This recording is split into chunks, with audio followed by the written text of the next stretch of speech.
મારી ઉંમર 12 વર્ષની છે. મારો જન્મ એક પૈસાવાળા કુટુંબમાં થયો હતો.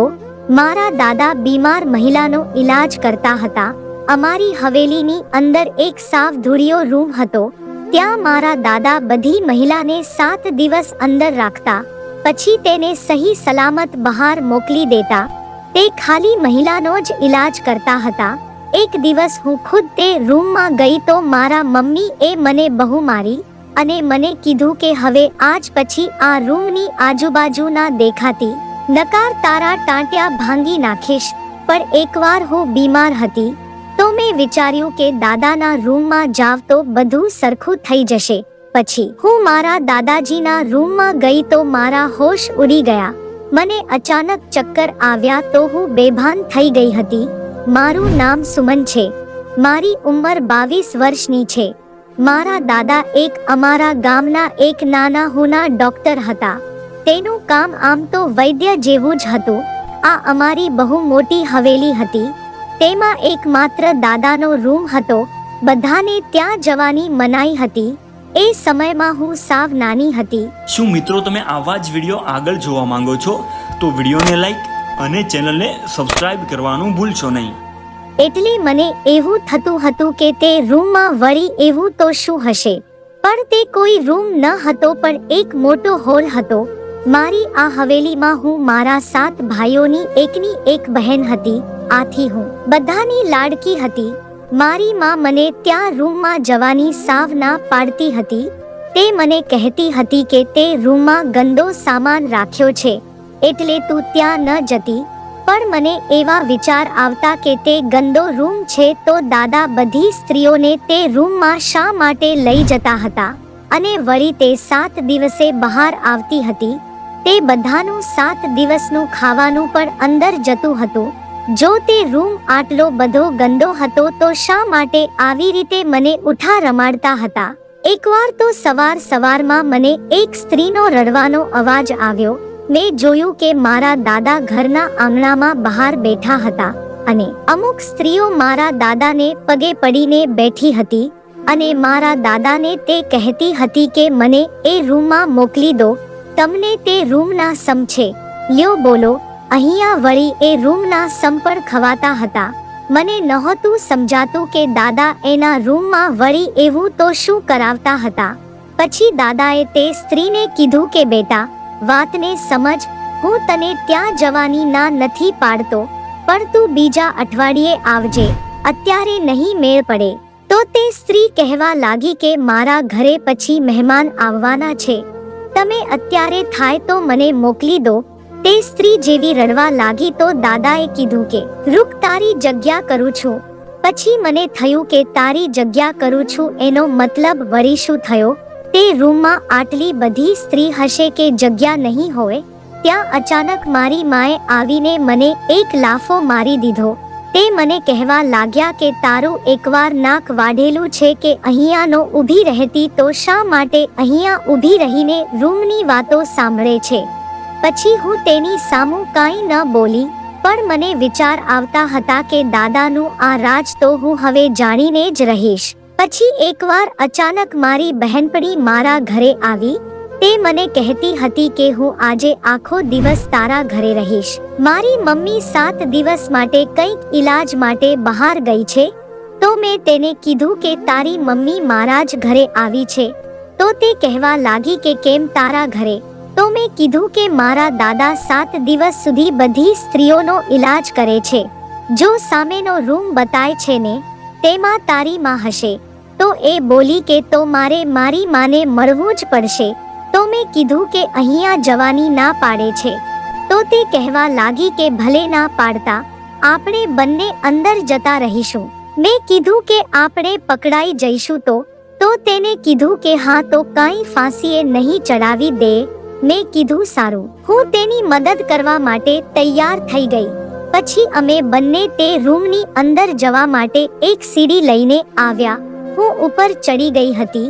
જેવી તે રૂમમાં જોવા ગઈ ત્યાં મારી માનો અવાજ સાંભળ્યો.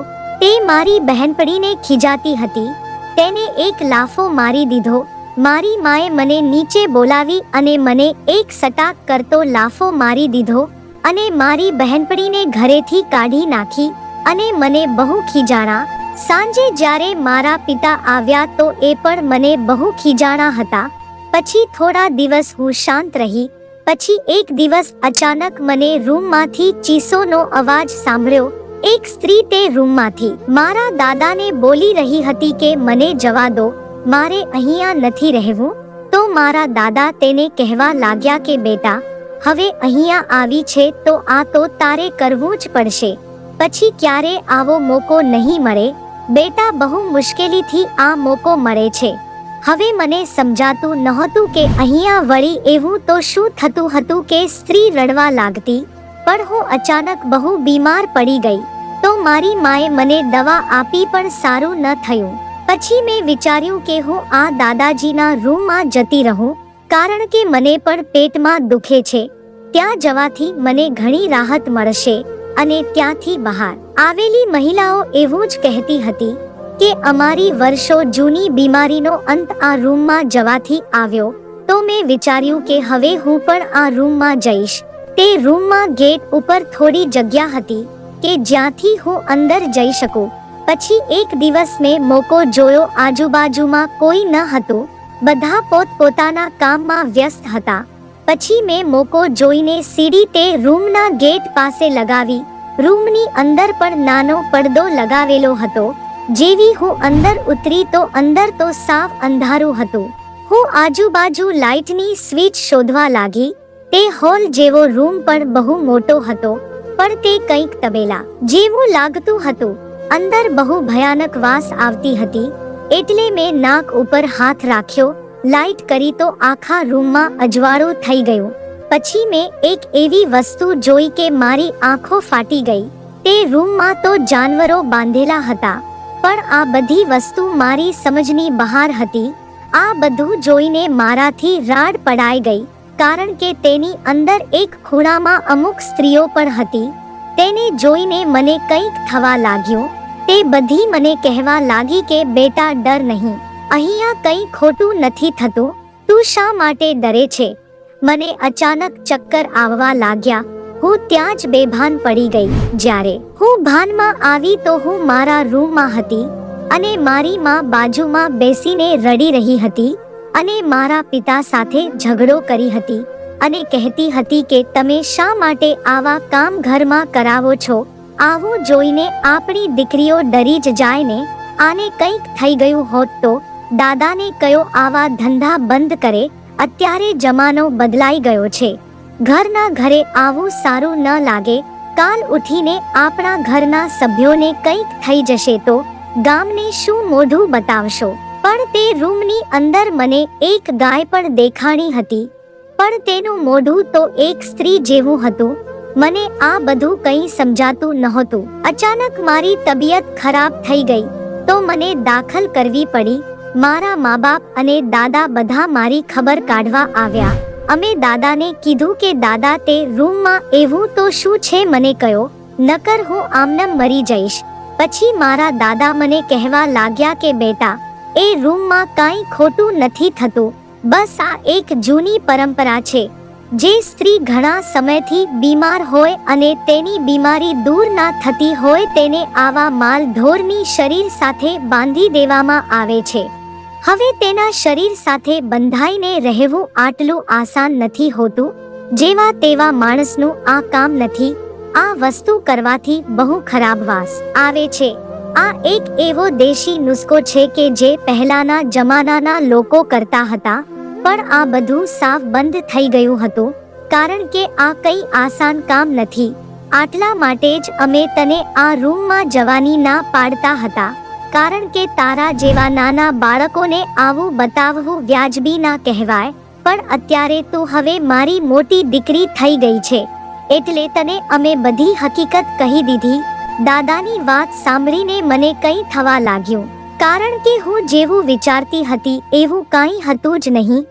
આ એક અલગ જ જૂની પરંપરા હતી. ત્યાં સ્ત્રીઓનો હકીકતમાં ઈલાજ કરવામાં આવતો હતો. મેં દાદાજીને કીધું કે દાદાજી હકીકતમાં આ વસ્તુથી ફાયદો થતો હશે. તો મારા દાદા કહેવા લાગ્યા કે હા બેટા, આ બહુ ફાયદાકારક દેશી ઉપચાર છે. પણ હવે પુરુષો માટે જ છે, કારણ કે 7 દિવસ સુધી એક સ્ત્રીને એક રૂમમાં બંધ રહેવું કાંઈ નાની માના ખેલ નથી. મારા દાદાની આ વાત સાંભળીને મને બહુ શાંતિ થઈ, કારણ કે મને જેનો ડર હતો એ ડર હવે રહ્યો ન હતો. અહીંયા હકીકતમાં બીમારીનો ઈલાજ કરવામાં આવતો હતો, કારણ કે મારા દાદા એક જૂના અને પ્રખ્યાત ડોક્ટર હતા. પછી મેં દાદાને કીધું કે દાદા, હવે તમે આ કામ કરતા રહેજો, હવે મને આનાથી કંઈ વાંધો નથી, કારણ કે જો બીજાની જિંદગી સુધરતી હોય તો આ કામ કરવામાં કાંઈ વાંધો નથી. બાકી જેણે એના જીવનમાં બહુ ખર્ચો કર્યો હશે એવા લોકો માટે આ એક દેશી ઉપચાર વધુમાં વધુ ફાયદાકારક છે. પણ દાદા મને કહેવા લાગ્યા કે બેટા, હવે આ ઘરમાં ઉપચાર કરવો મુશ્કેલ થઈ જશે, કારણ કે આપણા ગામના લોકો પણ આના વિરુદ્ધ છે, અને ઘરે કોઈક મહેમાનના બાળકો આવશે તો એને આપણે કઈ રીતે રોકી શકશું? ગામના લોકોનું એવું કહેવું છે કે આ ઈલાજ સ્ત્રી માટે ન હતો, પણ પુરુષ માટે જ છે. પણ જો સ્ત્રીની જિંદગી બચતી હોય તો મને આ ઉપચાર કરવામાં કોઈ વાંધો નથી. હવે ધીરે ધીરે હું મોટી થતી ગઈ, એવી રીતે મને આનો ઉપયોગ કરવાની રીત મારા દાદાએ જણાવી હતી. મારા દાદાના કહેવાથી હું પણ હવે મેડિકલ સ્ટુડન્ટ બની ગઈ હતી. સમય જતાં મારા દાદાએ પણ દુનિયા છોડી દીધી હતી. મેં તેની આવી જીવનની ગાથા મેં એક ડાયરીમાં લખી રાખી હતી. પછી મેં પોતે જ દાદાની પરંપરા જાળવી રાખી હતી. મેં આ હોલને હવે નવું સ્વરૂપ આપી દીધું હતું, કારણ કે જે સમસ્યા મોટી મોટી હોસ્પિટલમાં જવાથી ના સુધરતી હતી તે આ દેશી ઉપચારથી થઈ જતી હતી. મારા ઘરેથી તો મને બહુ ના પાડી હતી કે આ કામ આપણે નથી કરવું, રહેવા દે, પણ મેં તેને આગળ વધાર્યું, કારણ કે મારે મારા દાદાની પરંપરા જાળવી રાખવી હતી. મારા ઘરના બધા મારી વિરુદ્ધ હતા અને મને મિલકતમાંથી ભાગ પણ આપવાની ના પાડી હતી. પણ મને પછી ખબર પડી કે મારા દાદા ગયા એ પહેલા તેણે તેની બધી મિલકત મારા નામ ઉપર કરી નાખી હતી. હવે તેના પૈસાથી હું આ કાર્યને મોટા ભાઈ કરતી જઈશ અને સમાજના લોકોની સેવા કરીશ, કારણ કે મારા દાદાએ મને એક બહુ સરસ વાત કીધી હતી કે બેટા, જો આપણા કાર્યથી સમાજનું ભલું થતું હોય ને તો તે કાર્ય કરવામાં કાંઈ વાંધો નથી. આટલા માટે કર્મ કરતા રહો. મિત્રો, આ વિડિયો વિશે તમારું શું કહેવું છે કોમેન્ટમાં જરૂરથી જણાવજો. અને જો વિડિયો ગમ્યો હોય તો વિડિયોને લાઈક અને ચેનલને સબસ્ક્રાઇબ કરવાનું ભૂલશો નહીં. ધન્યવાદ.